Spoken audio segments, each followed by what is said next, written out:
bom dia.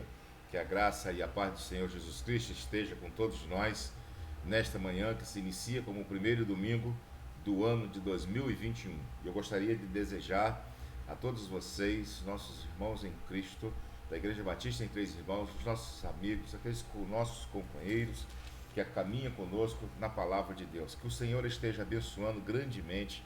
E sabemos que esse ano vai ser também um ano difícil, mas Deus está no controle de todas as coisas e nunca deixemos de clamar ao Senhor, rogar aos céus para que possa nos proteger.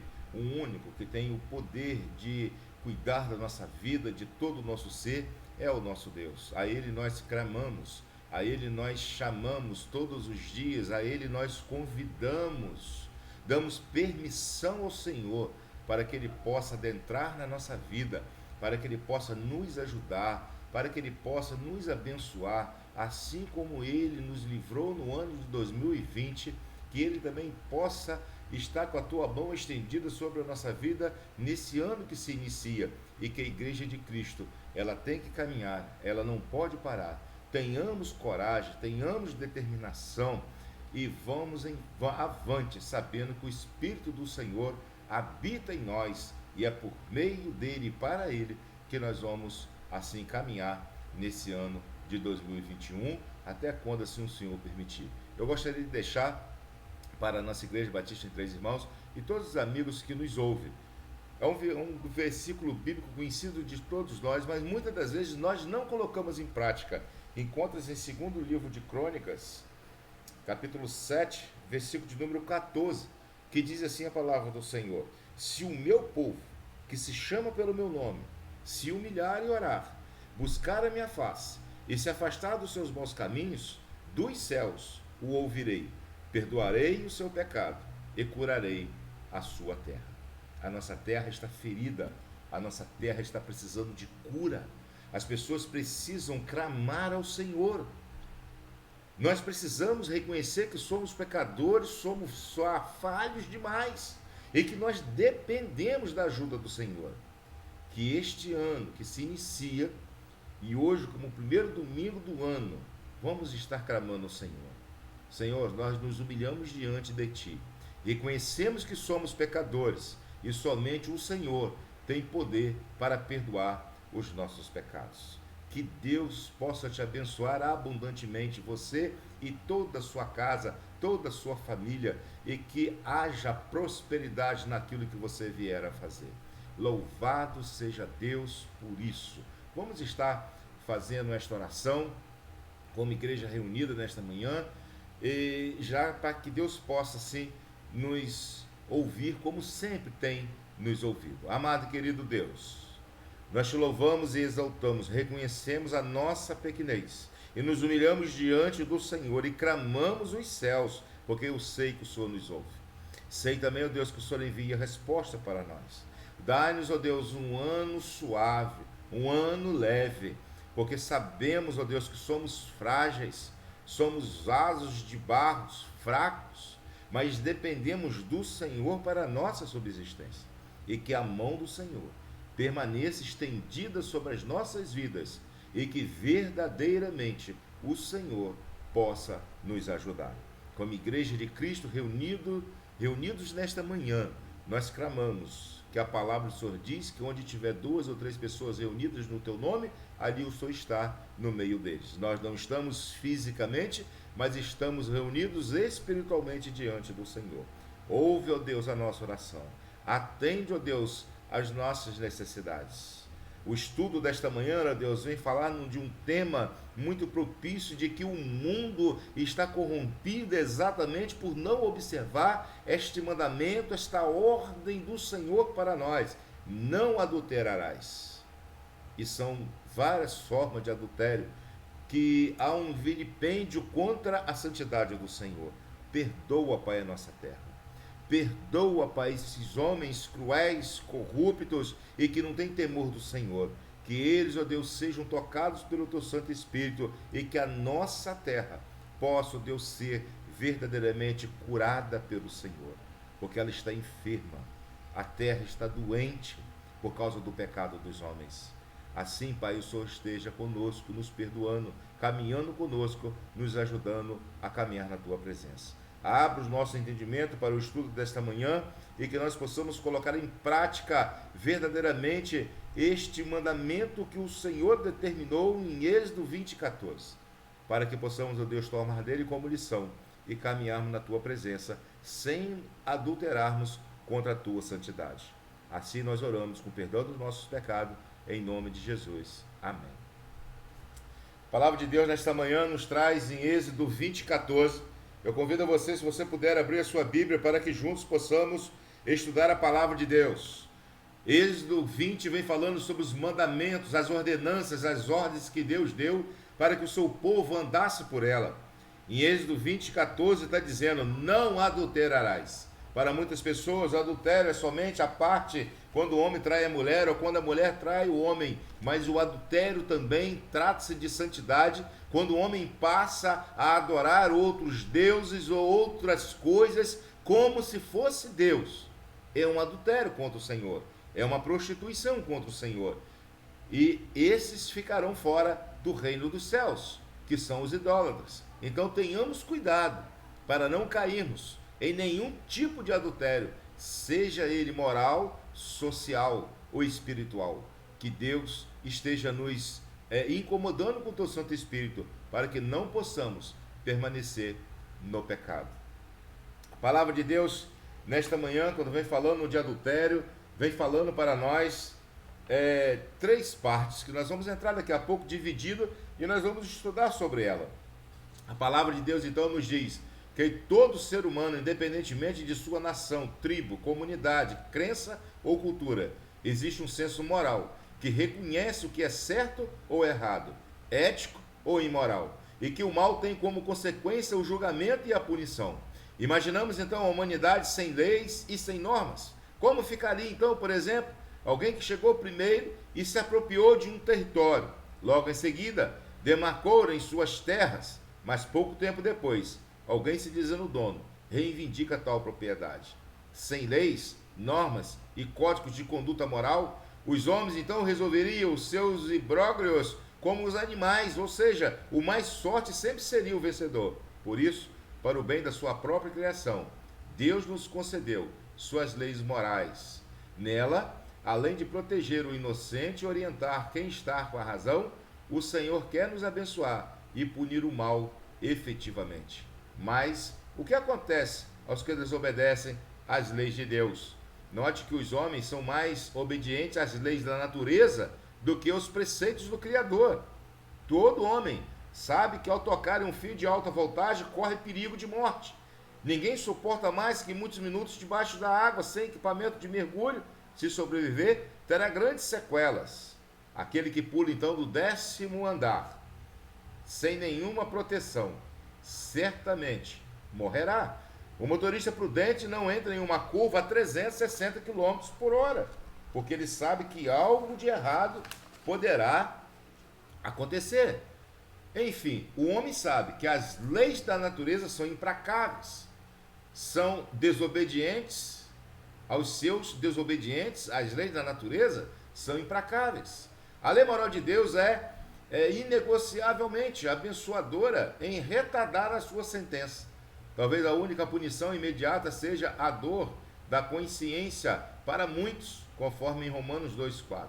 Então, já que Deus é paciente e não pune o pecador imediatamente, vamos todos pecar? Possivelmente foi esse o entendimento da serpente no Éden, em conversa com Eva, conforme descrito em Gênesis 3, versículo 3 e 5. A ira de Deus a ira de Deus ao pecador pode ser tardia, mas mesmo vivendo sob os efeitos da graça de Jesus, a todos os homens no dia do juízo, todos receberão suas respectivas sentenças. A sociedade atual peca não apenas por suas obras, pensamentos ou delitos, mas está em rota de colisão com o próprio Criador, por duvidar ou desdenhar da sua silenciosa lei moral. Se todos os pecados do ser humano não forem anulados pela graça, não existe a menor possibilidade de o pecador então escapar do juízo de Deus, nesta vida ou na vida vindoura. Quando somos informados que alguém pecou, qual o pecado que lhe vem imediatamente à cabeça? Se somos então informados que, em especial, o homem que exerce liderança pecou, somos seduzidos pelo pensamento de que este cometeu adultério. A sociedade dá muita ênfase ao adultério. Para muitos, o adultério tem o mesmo peso que roubar, matar, disseminar contendas, deixar de cooperar com os dízimos e ofertas, por exemplo. O 7º mandamento é enfático: não adulterarás. Mas que tipo então de adultério está implícito nesta lei? Vamos ver nesta manhã pelo menos 3 tipos de adultério. E o primeiro dele está em Mateus, capítulo 5, versículos de 27 ao versículo de número 28, que diz assim: vocês ouviram o que foi dito, não adulterarás. Isso aqui é Jesus ensinando os seus discípulos, tá? E ele vai relembrá-los dos mandamentos, da lei moral de Deus. Então ele vai dizer: vocês ouviram o que foi dito, não adulterarás, mas eu digo. Agora é Jesus que está dizendo: qualquer que olhar para uma mulher e desejá-la já cometeu adultério com ela no seu coração. Se o seu olho direito fizer pecar, arranque-o e lance para fora. É melhor perder uma parte do seu corpo do que ser todo lançado ao inferno. Ou seja, Jesus ele já está dando aqui o seu ensinamento. Mas eu digo que qualquer que olhar para uma mulher já adulterada no seu coração já cometeu adultério. Mas ele também vai dizer imediatamente: vocês viram o que foi dito, não adulterarás. Ou seja, o sentimento de Deus para a punição do adultério já está dentro da lei da conduta do Senhor, quando ele dá no 7º mandamento: não adulterarás. Neste tipo de adultério, o cônjuge é a vítima. O adultério satisfaz a carne, mas destrói casamentos, danifica sensivelmente a criação dos filhos, a fidelidade do cônjuge. Embora não seja o único pressuposto, é uma condição sine qua non, ou seja, essencial para a estabilidade do casamento. A fidelidade é necessário, é o essencial para a estabilidade do casamento. Fidelidade é honrar o cônjuge na ausência. Fidelidade conjugal não é ser fiel quando o cônjuge não está presente. Digno de honra entre todos seja o matrimônio, bem como leite sem mácula, porque Deus julgará os impuros e adúlteros. Hebreus 13, 4. José do Egito, por exemplo, filho de Jacó, sabia do peso que existia no adultério sem ferir a santidade diante de Deus. Descrito em Gênesis 39, de 7 a 10, a mulher de Potifar procurou José para adulterar, mas ele resistiu à tentação, mesmo sabendo que tinha autorização para tocar em tudo na casa de Potifar. O adultério abalaria a confiança de Deus e do seu patrão. Ele não tinha ainda esse código, mas tinha no seu coração, tinha na sua mente, que se ele tocasse na mulher de Potifar, os planos que Deus, os sonhos que Deus tinha revelado para ele, não iria prosperar. O Senhor, então, Jesus confirma o 7º mandamento e o intensifica. O olhar que cobiça é o mesmo que adultera. Conforme lemos em Mateus 5, 28, Jesus não está dizendo que não podemos observar o que é belo. O que Jesus proíbe é o desejo. Esse desejo pecaminoso é que já entra o pecado na mente do homem. É o desejo carnal. São os olhares que promovem fantasias. Diz que é pecado alimentar o apetite que tem a intenção de saciar os instintos carnais. Pode parecer estranho, mas minha preocupação é tão intensa com o 7º mandamento que antes de pegar no sono sempre faço uma oração: Senhor, se tiver que sonhar com uma mulher, que seja minha de uma maneira especial. A sociedade atual precisa entender que o 7º mandamento vai muito além de um simples não. Ao anunciar que adultério é um pecado moral, o Senhor então demonstra que nos ama e nos protege do perigo, pois todos aqueles que estão em adultério estão ferindo a si próprio, ao cônjuge, aos filhos inocentes e não bastante a santidade de Deus.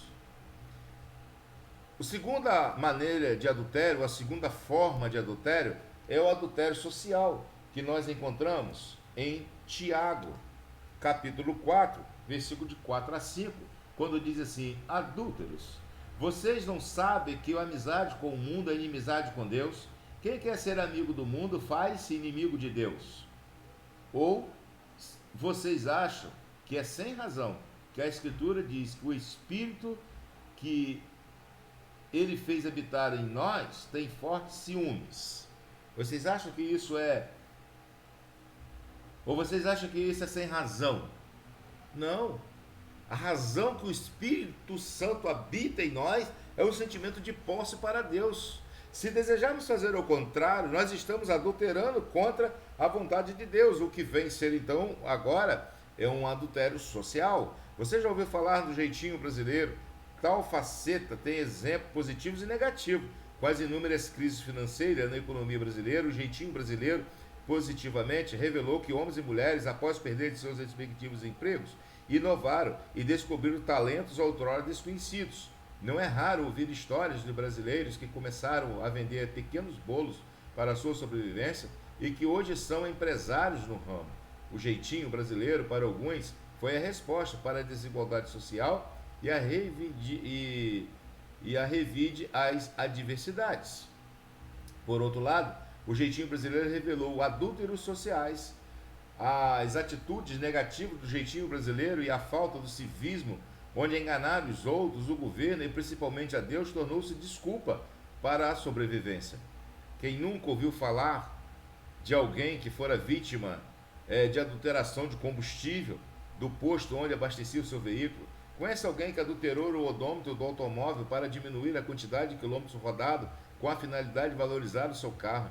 Aquele vizinho que deu um jeitinho adulterando o medidor, furtando a concessionária de energia elétrica, sem falar nas fraudes do INSS, da Bolsa Família e quantas outras fraudes, agora recente, na ajuda social que o governo deu para as pessoas. Quantas pessoas fraudaram essa ajuda, tirando verdadeiramente daqueles que precisavam receber? Então, alguém que já arrumou um atestado médico falso só para abonar uma falta de serviço, para poder fazer um passeio, outra coisa qualquer, tudo isso é um adultério social. Muito provavelmente os adúlteros sociais têm pressa para resolver seus problemas, por isso adulteram, para realizar os seus objetivos. Que tenhamos paciência para esperar somente em Deus e receber do Senhor as suas promessas. Agora o terceiro e último vem falando sobre o adultério espiritual. Adultério espiritual, conforme está em Mateus, capítulo de número 12, Mateus 12, 39, que diz assim, Mateus, capítulo 12, versículo de número 39. Então Jesus respondeu: uma geração perversa e adúltera pede um sinal milagroso, mas nenhum sinal será dado, exceto o sinal do profeta Jonas. Agora Jesus vai falar sobre o adultério espiritual. Jonas ficou 3 dias dentro de um grande peixe. Jesus ficou 3 dias pregando a sua palavra para aqueles que já estavam mortos em cativeiros, mortos, já estavam no túmulo. E Jesus foi pregar para ele durante os 3 dias para que ele pudesse então ressuscitar no 3º dia. Assim é o sinal de 3 dias. Existia uma multidão que desconfiava de Jesus. Será que realmente ele é filho de Deus mesmo? Ele faz isso porque Beelzebu está sobre ele. Então Jesus disse que o sinal que será dado para comprovar que o Filho de Deus é idêntico ao que acontece com o profeta Jonas, ou seja, 3 dias na boca do peixe. 3 dias ele ficaria na terra, mas ressuscitaria. Como explicar então o que Jesus chamou a geração de adúltero? Geração adúltera é aquela comprometida com muitos deuses. É quando o ser humano deixa de acreditar em Deus e só se relaciona com ele por interesse. Ou quando você coloca outra coisa no lugar de Deus e a essa coisa você pede. Você intercede, você vai pedindo. Isso é uma forma de adultério contra a vontade de Deus. Como explicar então tudo isso? O grande adultério contra Deus é quando alguém deixa de adorá-lo. e passa a adorar a si mesmo, vive para satisfazer as suas próprias vontades, serve a si mesmo e não a Deus. É o crente que somente vai em busca das bênçãos de Deus e não no Deus das bênçãos. Observe se isso não acontece com nossas reuniões de oração. Com raríssimas exceções, o que se passa na cabeça daqueles que oram assim? Chegou o momento de retirar algo de Deus. Vamos nos reunir em oração e então veremos o que Deus tem para nós. Parece que a noiva quer dar um golpe do baú no esposo. E se ele não der, possivelmente os outros deuses darão. Tenhamos então o mesmo sentimento que houve em Abacuque, que apesar de questionar em muitos momentos ao Deus de Israel, resolveu ser fiel e esperar. Abacuque 2,4 diz: o justo viverá pela fé, ou seja, na fidelidade no Senhor. Recebendo ou não, Deus continua Deus e nós dependemos desse Senhor. Que esse ano de 2021 sejamos totalmente dependentes da graça de Deus. Para nós pensarmos e agirmos, o adultério destrói o equilíbrio familiar. Quando os pais adulteram, certamente a harmonia e o exemplo moral são dilacerados. Os adúlteros não são mais para os filhos um modelo moral. Sinceramente, você acha que a atual sociedade ainda pensa assim? Ou tudo é válido em nome do pseudo-amor? Qual deve ser o nosso sentimento quando olhamos pela janela e vemos o vizinho que se relaciona com outros deuses para conseguir manter o seu padrão de vida? Como devemos agir quando o nosso vizinho idólatra prospera e o crente fiel ainda aguarda as bênçãos vindas do Senhor? A atual geração de evangélicos são interesseiros, ou seja, só se relaciona com Deus por causa das suas bênçãos. Há um momento para nós pensarmos e agirmos. Como tem sido o nosso relacionamento para com Deus? Como tem sido o seu relacionamento para com Deus? Como tem sido o nosso relacionamento para com Deus? Será que verdadeiramente estamos adorando o Senhor na beleza da sua santidade? Ou então nós estamos adorando a Deus em busca de algo de nosso interesse? É o momento para nós pensarmos.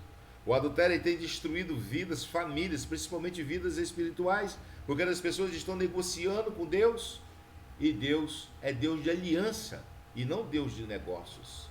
Deus é Deus de provisão.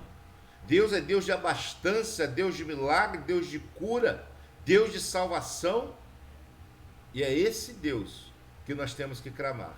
É esse Deus que nós temos que confiar, que no tempo certo Ele vai nos socorrer.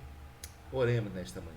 Amado e querido Deus, nós oramos com todos os nossos irmãos e irmãs que se encontram nesta manhã em oração diante do Senhor.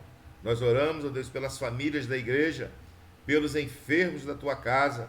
Nós oramos, ó Deus, pela comunidade de Três Irmãos e adjacências, que todos sejam guardadas e protegidas por Ti, por todos aqueles, ó Deus, que nos acompanham nesta live, nesta gravação, que sejam, ó Deus, abençoados também pelo Senhor, e que possam entender, ó Deus, que nós clamamos ao Senhor, para que a nossa terra seja curada, para que seja, ó Deus, sarada, porque ela está ferida pelo pecado da humanidade.